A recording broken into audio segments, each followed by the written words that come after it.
ဒီသတင်းကတော့ယခု2025ခုနှစ်ရွေးကောက်ပွဲအတွက်အကြမ်းဖက်အပေါင်းပါပါတီတွေ၏လှုပ်ရှားမှုတွေဖြစ်ပါတယ်။ပြည်သူ့ရှေ့ဆောင်ပါတီတည်ထောင်သူဒေါက်တာတော်သက်သက်ခိုင်က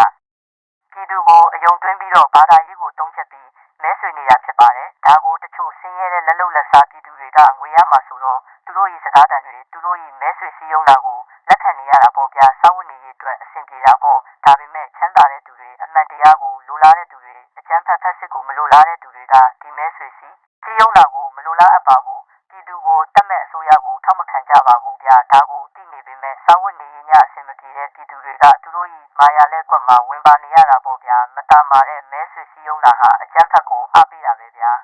။နိုင်ငံရေးသမားတွေဆိုတာသူတို့ရေမှန်းချက်ပန်းတိုင်ကိုရောက်ဘသူကိုမဆိုအတုံးချက်မှာပဲတန်ငါကိုလည်းအတုံးချက်မှာပဲချင်းပြောရရင်ဗျာအိမ်ကသားမယားတွေကိုတောင်အတုံးချက်မှာပဲဗျာသူတို့နာမည်ရဖို့အတွက်ကိုကမွေးထားတဲ့သမီးကိုတောင်ကိုအထက်ကလူကြီးတွေနဲ့ပျော်ပါစေဖို့ဝမ်းမလဲဘူးဗျာ